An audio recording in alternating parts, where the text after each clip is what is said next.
तो गाइस कैसे हैं आप सब लोग। स्वर्ड्स एंड स्कार्स के एपिसोड 04 के साथ हाजिर हो। तो लास्ट एपिसोड के एंड पे हमने देखा था कि रेड गॉब्लिन जो होता है वहां पर कहता है कि मैं यहाँ पर एडवांस पेमेंट लेता हूँ और उसके बाद ही काम के लिए हामी भरूंगा। जबकि उसकी बात सुनने के बाद हमारी जो शिन होती है वो सोच रही होती है कि मेरे पास तो यहाँ पर पैसे नहीं है। तो उसी के साथ ही उसे कहता है कि क्यों ना मैं यहाँ पर अपने नाम को दांव पर लगाऊं। तो वो कहता है जरा बताओ तो तुम्हारा नाम है क्या। और इसी के साथ ही शिन वहां पर सोच रही होती है अगर मैं यहाँ पर इसे अपना फैमिली नाम बताती हूँ तो मुझे लगता है काम चल जाएगा, क्योंकि मेरे फैमिली नाम के साथ पूरे म्यूजियम वर्ल्ड में सभी लोग मेरे बारे में जानते हैं और मुझे यहाँ पर इसके ऊपर भरोसा करना पड़ेगा। और इसी के साथ ही उसे बताती है कि मेरा नाम याइल है। और जैसे ही उसे ये नाम बताती है तो उसे कहता है क्या वाकई में तुम्हारा वही नाम है जो तुम यहाँ पर बता रही हो। इसका मतलब यह है कि तुम जॉयफुल स्पिरिट गोस्ट हैंड की बेटी हो। साथ ही रेड गॉब्लिन वहां पर सोच रहा था कि मुझे लगता है कि ये बिचांडो क्लैन की अब नई हेड है, क्योंकि इसके फादर को मार दिया गया था। मोवेंग पैलेस के लोगों ने उसके फादर को मार दिया था। साथ ही वो उनका घर आ जाता है और उसे कहता है कि अब मुझे यहाँ पर पैसे कमाने के लिए कुछ तो करना ही होगा। लेकिन अगर मुझे पहले पता होता कि तुम गोस्ट हैंड की बेटी हो तो फिर मैं यहाँ पर तुमसे 100 मोहरों की बजाय ज्यादा पैसे मांगता। तो वो उसे कहते हैं क्या तुम यहाँ पर पैसों की कीमत बढ़ाने वाले हो। तो वो कहता है नहीं अब तो मैं बिल्कुल भी नहीं बढ़ाने वाला।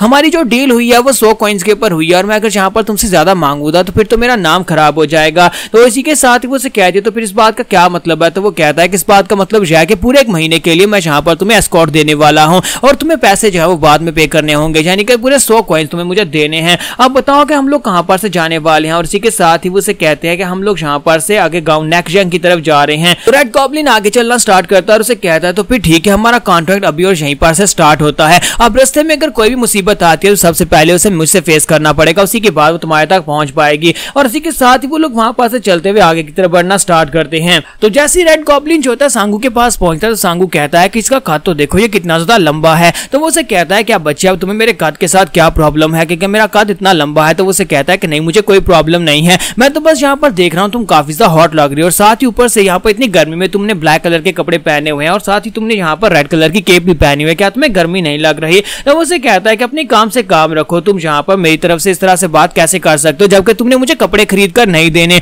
अगर मुझे कपड़े खरीद कर देना चाहते हो तो दे सकते हो, फिर मैं वो वाले पहन लूंगा। और इसी के साथ ही वो लोग वहां पर से आगे की तरफ चलना स्टार्ट करते हैं और साथ ही हमारा जो सांगू होता है उसके साथ बातें करता जा रहा होता है। इसी के साथ ही हमारा सांगू से अपना असली नाम बताता है कि उसका नाम डोंगबैंग मुई है और दूसरी तरफ से वो रेड गॉब्लिन भी से अपना नाम बताता है कि उसका नाम जोंगवा है। जबकि इसी के साथ ही हमारा जो मुई होता है यानी कि हमारा सांगू जो होता है वो उस लड़की का नाम बताने लगता है और उसे कहता है कि मुझे तुम्हारा नाम याद नहीं रखा, तुम्हारा नाम क्या था। वो कहती है कि तुम्हें याद है मैंने तुम्हें पहले ही बताया था। और इसी के साथ ही वो लोग आगे की तरफ चलते हुए जा रहे होते हैं तो जंगल में वहां पर कुछ माउंटेन बैंडर्स को दिखाते हैं जो कि रास्ते में रास्ता रोकने के लिए खड़े होते हैं। तो इसी के साथ जैसे उन्हें वहां पर वो तीनों आते हुए दिखाई देते हैं तो एक गुंडा जो होता है अपने बॉस से कहता है कि बॉस लो हमारा शिकार आ गया। काफी देर इंतजार करने के बाद फाइनली कोई जहां पर अपीयर हो ही गया है। वो सभी लोग वहां पर उनको लूटने के लिए रेडी होने लगते हैं ताकि पोजीशन में आ सकें। लेकिन इसी के साथ ही बॉस की नजर वहां पर रेड गॉब्लिन के ऊपर पड़ती है और साथ ही उसकी तलवार के ऊपर पड़ती है। तो वो कहता है ये तो रेड गॉब्लिन है। जबकि उसके साथी जो होते हैं वहां पर उनको रोकने के लिए रेडी होते हैं। उनमें से एक चिल्लाकर उन्हें कहने लगता है कि यहीं पर रुक जाओ, लेकिन बॉस उसके सर में थप्पड़ मारता है और उसे कहता है मुश्किल है, बहुत ज्यादा मुश्किल है। जब वो वहां पर इशारों में उसे कह रहा होता है कि बहुत ज्यादा मुश्किल है तो उसका साथी उसे कहता है कि हाँ बॉस मुझे समझ आ गई कि हमें यहाँ पर इनको बहुत ज्यादा मुश्किल देनी है। ठीक है मैं यहाँ पर इनको अच्छा सबक सिखाऊंगा। और इसी के साथ ही बॉस उसे कहता है बेवकूफ मैं यहाँ पर कह रहा हूँ कि वहां पर उनके साथ रेड गॉब्लिन है और हमारे लिए ये टास्क बहुत ज्यादा मुश्किल है, हम नहीं लूट पाएंगे। तो ये बात सुनते ही वो सभी के सभी लोग वहां पर चौंक जाते हैं और सभी लोग वहां पर ऐसे एक्टिंग करना शुरू कर देते हैं जैसे कि वो लोग इन्हें लूटने के लिए नहीं, कि वो सभी लोग यहाँ पर वेदर को एंजॉय करने के लिए निकले हों। तो जैसे वो लोग उनके बीच से गुजरने लगते हैं तो वो सभी जो होते हैं वहां पर अलग अलग हो जाते हैं और वहां पर आसपास मौसम को देखकर बातें करना शुरू कर देते हैं। एक कहता है कि आज मौसम कितना ज्यादा अच्छा है, आज आउटिंग के लिए बहुत ही अच्छा दिन है, चलो आज घूम फिर कर आते हैं। जबकि हमारा सांगू जो होता है उनकी बातें सुन रहा था और कहता है कि इन सभी लोगों को अचानक से क्या हो गया है। मुझे लगता है कि ये सभी के सभी लोग माउंटेन बैंडर्स हैं और थोड़ी देर पहले तो यहाँ पर सामने खड़े थे शायद हमें लूटने के लिए। और इसी के साथ ही वो लोग उनके बीच से गुजरकर आगे आ जाते हैं। तो सांगू कहता है कि मिस शिन तुम्हें नहीं लगता कि ये सारे के सारे माउंटेन बैंडर्स हैं, फिर इन सभी लोगों को क्या हुआ और ये सभी लोग यहाँ पर इस तरह की हरकतें क्यों कर रही है। तो मिस शिन उसे कहती है कि मुझे क्या पता, यह रेड गॉब्लिन से पूछ लो, हो सकता है कि उससे डर कर ये सब कुछ इस तरह की बातें कर रहे हों या फिर वो उसकी इमोशनलेस ब्रेकिंग स्वर्ड से डर रहे होंगे। तुम्हारा सांगू कहता है क्या इमोशनलेस ब्रेकिंग स्वर्ड, क्या ये इस तलवार का नाम है। तो वो उसे कहता है कि हाँ इसी तलवार का नाम है। और मिस शिन उसे बताती है कि ये एक बहुत ही खास तलवार है, ये ऐसी तलवार है जिसको कोई हरा नहीं सकता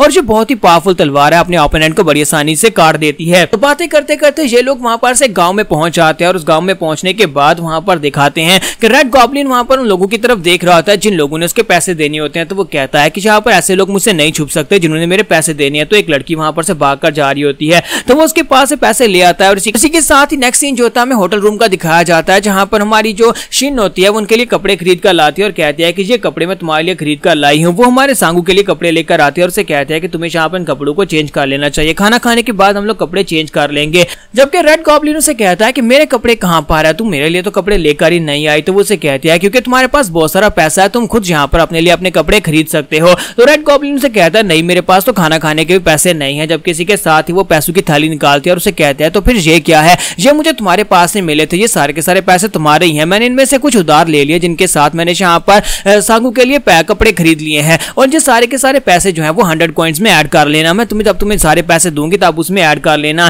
तो उसको इस बात से झटका लगता है और रेड गॉब्लिन उसके हाथ से वहां पर थैली छीन लेता है और कहता है कि ये तुमने क्या कर दिया, तुम तो वाकई में एक चोर नहीं हो, मुझसे दूर रहा करो, मेरे करीबी मत आना। और इसी के साथ वो पीछे हट जाता है और उसे कहता है कि आज से तुम मुझसे 3 मीटर दूर रहोगी, मेरे करीबी मत आना, वरना तुम तो मेरे पास से पता नहीं क्या क्या चोरी कर लोगी। फिर नेक्स्ट सीन जो होता है रात के वक्त का दिखाया जाता है कि रात के वक्त में शिन जो होती है वो बैठी चाय पी रही होती है। जब वो वहां पर बैठकर चाय पी रही होती है तो हमारा सांगू जो होता है उसकी तरफ घूर घूर कर देख रहा होता है और साथ ही वो सोच रहा था क्या वाकई में यही वो फेरी है जिसे मैंने रात के अंधेरे में देखा था, यानी चांद की रोशनी में ये बहुत ज्यादा खूबसूरत दिखाई देती है। तो वो उसकी तरफ देखते हैं और कहते हैं कि तुम मुझे इस तरह से घूर कर क्यों देख रहे हो। तो हमारा सांगू इसी के साथ ही शर्माना शुरू कर देता है और फिर साथ उसे कहता है कि गोस्ट लेडी मुझे यहाँ पर तुमसे एक सवाल पूछना है। तो वो उसे कहता है कि तुम मेरा नाम जानते हो फिर भी यहाँ पर मुझे गोस्ट लेडी क्यों कहते हो। तो वो कहता है कि मुझे ये बताओ कि तुम यहाँ पर एक चोर कैसे बन गई। तो वो कहते हैं कि इसमें यहाँ पर बनने जैसा क्या है, मेरे क्लैन में खानदानी चलता आ रहा है, हम लोग खानदानी चोर है और मैं भी यहाँ पर अपने फादर की तरह ही एक बहुत ही महान चोर हूँ। तो हमारा सांगू से पूछता है क्या तुम्हारे फादर भी एक महान चोर थे। तो वो कहते हैं हाँ, वो मेरे फादर एक बहुत ही महान चोर थे, हमारे पूरे के पूरे शहर में उनसे बड़ा चोर कोई भी नहीं था। वहां पर उस गांव के अंदर जितने मेरे साथी थे जो मुझे यंग मिस कह रहे थे वो सारे के सारे हमारे क्लैन के लोग थे, वो सारे भी चोर थे।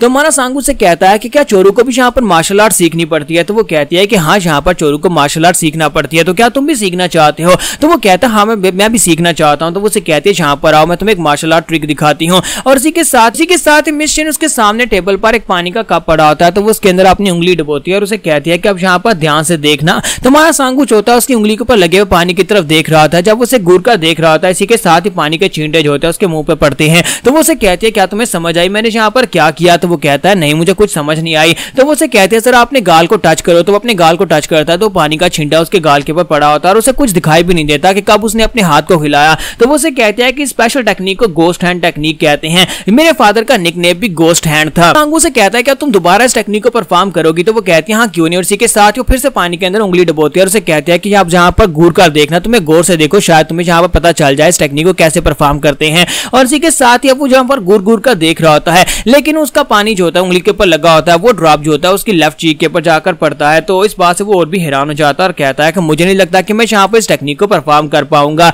और मिस शिन जो होती है वहां पर हंसना शुरू कर देती है। फिर साथ उसे कहती है ठीक है अब जाओ, जाकर सो जाओ, कल सुबह जल्दी हमें यहाँ पर से नेक्स्ट विलेज के लिए निकलना होगा। तो यहाँ पर हमारी एपिसोड 04 का एंड होगा। तो एपिसोड की एक्सप्लेनेशन अच्छी लगी हो तो कमेंट करके जरूर बताइएगा, वीडियो को लाइक करना मत भूलिएगा। Thank you.